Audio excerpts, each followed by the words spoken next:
What is going on, you guys? Petplatypus here, and it is time to talk about Dragon Ball Super Episode 54.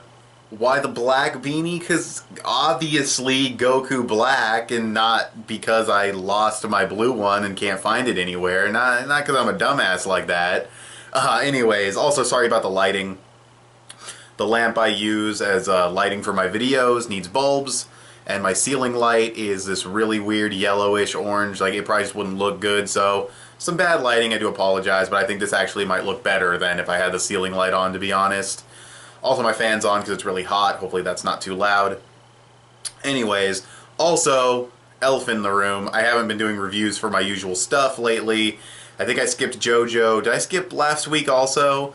It's like I said in my last JoJo review a couple weeks ago, I don't like this arc. I just don't have much to say. It would pretty much be me just shitting on the Harvest stand user. I don't even remember his name right now. He's awful. He's horrible. So all it would really be is me just shitting on him the whole time and talking about how trivial the plot is, and just... So I decided not to review those, but I will get back into the JoJo reviews next week, and I will talk about these last two episodes in that review. Pretty much the same thing for Toriko. I actually haven't even read the newest Toriko chapter. I was going to do a late live reaction and I didn't have time, so it's a little far after the chapter came out. I'll just talk about it in the next review. I might not even read it till next week. That way it'll be right fresh in my mind. Like, I'll read it right before I read the next chapter. And that's why I didn't review those. Also, I wanted to review the Suicide Squad movie. I probably still will do that. That'll probably come out tomorrow with Seven Deadly Sins chapter, so look forward to that. Last thing I want to mention before I get into the review is that the Young Justice reviews are going to continue. Did not mean to lag on them for this long.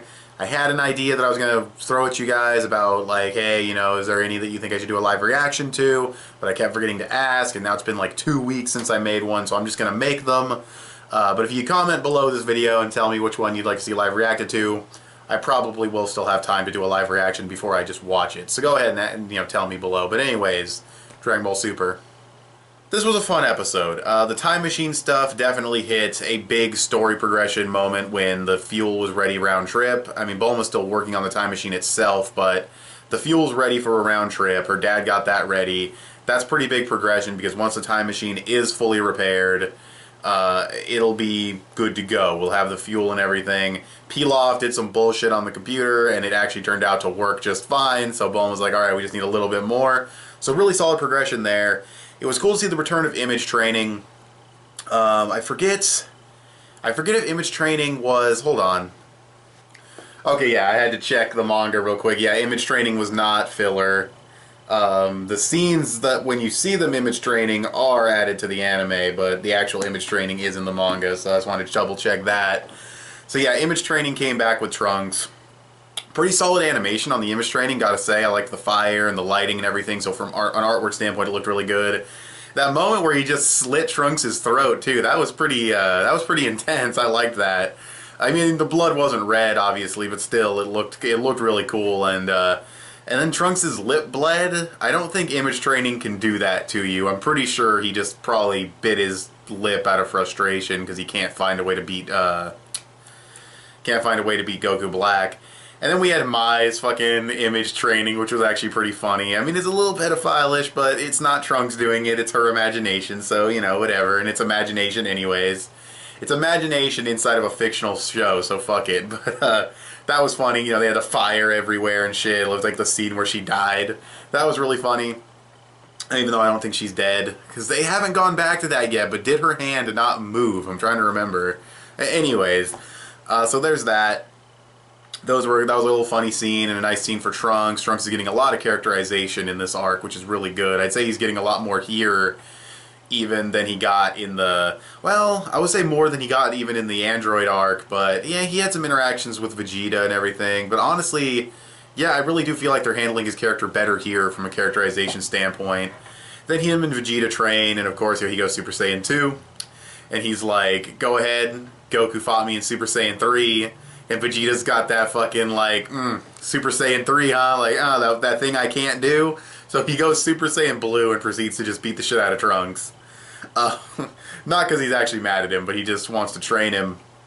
And I saw Trunks go into his his bulked up mode. And funny story about that I'll get to in a second, but I was like, really? That transformation? Like, that's weaker than Super Saiyan 2. And he only did it to sort of trick Vegeta, which was kind of smart. But the funny story about that mode is that me and my friends were playing like the Dragon Ball video games, like Tenkaichi and stuff, and that form is so slow and sluggish.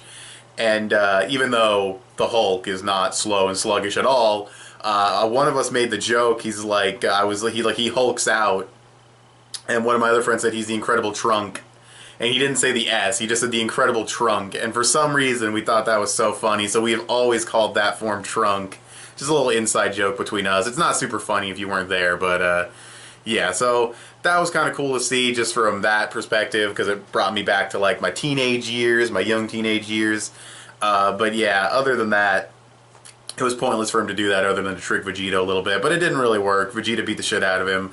And then he did land one hit on Vegeta, kind of. He like sucker fucking headbutted him. I can't really say sucker punched him, but like sucker headbutted him. That was kind of, you know, like, really, does that even count? But yeah. And the animation when they were training with each other is alright. It wasn't the greatest, but it looked pretty good. It was better than Goku versus Zamasu. Speaking of Zamasu, is it Zamasu? Whatever his name is. The motherfucker, he seems to be Goku Black. I mean, they said his key's a little different, but one of the things Whis was saying was that he's not as evil as Goku Black, and that could definitely be remedied by him hating humanity more. And we see that he doesn't... See, the way the subtitles are wording it is definitely kind of poor, because it's not that he hates humans in general, like just humanity, like us. He hates human, like, the culture, the intelligence, the violence of human-like beings. So that includes Saiyans, that includes these weird pterodactyl humanoid things on this planet that the actual Supreme Kai is watching, and yeah, okay, so that makes a bit more sense why he was saying, he's talking about, like, sentient life, I guess you could say, you know, humanoid, you know, Homo sapien, whatever the fuck you want to call it. He's talking about that kind of species. So, okay, I mean, the subtitles are wording it a little bit weird, but alright, so that's the thing. That's why he kept saying, you know, Goku's a human or whatever. You know, he's talking about in general this breed or whatever. So, yeah. And then also he gets the temporary Supreme Kai earring, which is green, just like Goku Black's, and he sees the time rings. He knows what drawer the time rings are kept in. That was funny too. He had like the giant filing cabinet of fucking shit. Like, what's in all those other drawers? I'm curious. But yeah, he gets the time ring. Not Zamasu, but the other dude gets it. But he knows what the time ring is now. And of course, his tea is more bitter because he's getting corrupted. I definitely think there's still going to be a big connection between the two of them. Whether he is Goku Black or not, I'm not too sure. Maybe if he's using Goku's body, that's why his ki feels different. It's a mix of his and Goku's, which creates something new. But they never said his ki was similar to Goku's. They always said it was similar to this guy's, so maybe not a mixture of those two, but something's up with these two. The earring is there, the outfit coloring is the same. You know, he sees the time ring. Also, the dude says that traveling into the past can't be done with the time ring, but even if it could, it's forbidden.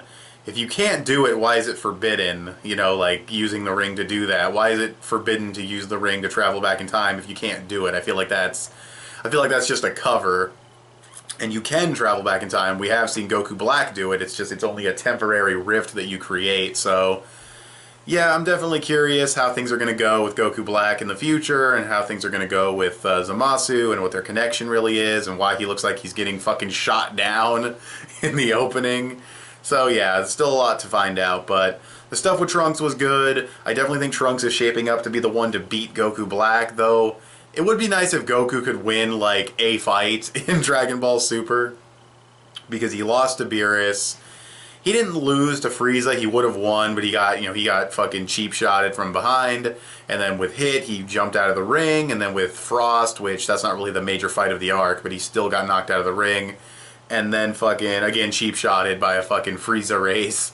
And he beat the fucking Winnie the Pooh-looking motherfucker. But that's like his one win in Dragon Ball Super. Like, really? Like, really? That's like his one win? Like, you're kidding me, right? So, unless you count beating the shit out of Trunks, but that really shouldn't count. So, yeah, I don't know. That's just me, personally. I think Goku needs a win in Dragon Ball Super at this point, but if Trunks does it, it makes sense for the story. It makes sense for both, because Goku's the protagonist and Trunks is the protagonist of this arc, basically. So, yeah, like when they said it's the future Trunks arc, they weren't fucking kidding.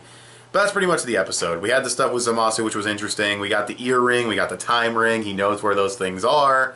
Will he kill his master? Who knows? It looks like he's the one getting killed in the opening, so I have no idea what's going to happen. Then we have the stuff with Trunks and the image training. That was a cool thing to see again. I thought the image training animation was good. Animation art overall was solid. Oh, and then the ending of the episode with the king of all, the king of everything, the omni-king, fucking, does he have a name or do they just call him omni-king? I forget, but anyways, he pops up on the communicator and Beerus, I love when he bows down and smashes his head into the table. That was very funny. And he says he wants to see Goku. And both Whis and Beerus are like, what the fuck? And that's where the episode ends. And Dragon Ball Super has some really good cliffhangers. Just want to throw that out there. But, yeah, this was a really fun episode. I'd probably give it a solid 7.8 to 8 out of 10. I thought it was a very good episode. I thought there was good story progression all around. Just little things being moved around. The chess pieces were, you know, being set up in a, you know, in a way where we can really, like, go forward from here, especially with him getting the earring. I mean, he'll probably lose the earring. He'll probably say, give it back. You're not a Supreme Kai anymore. But still, the earring and everything, there were hints to the Goku Black stuff. This thing at the end with the Omni-King was really, really cool. And there was other stuff throughout the episode that was interesting, like Vegeta training with him and all of that stuff. So, I really enjoyed the episode. I'd give it a solid 7.8 to 8 out of 10. I thought it was close to being a very good episode of Dragon Ball Super. But what did you guys think of this episode? You can tell me in the comments section below, or you can follow me on Instagram or add me on PSN. I'm petplatypus on both. You can also give this video a thumbs up and share it on social media. Both those would help me out a lot. Subscribe if you haven't already, or if you like what you've seen here. And I'll talk to you guys later. Bye. Thanks for watching.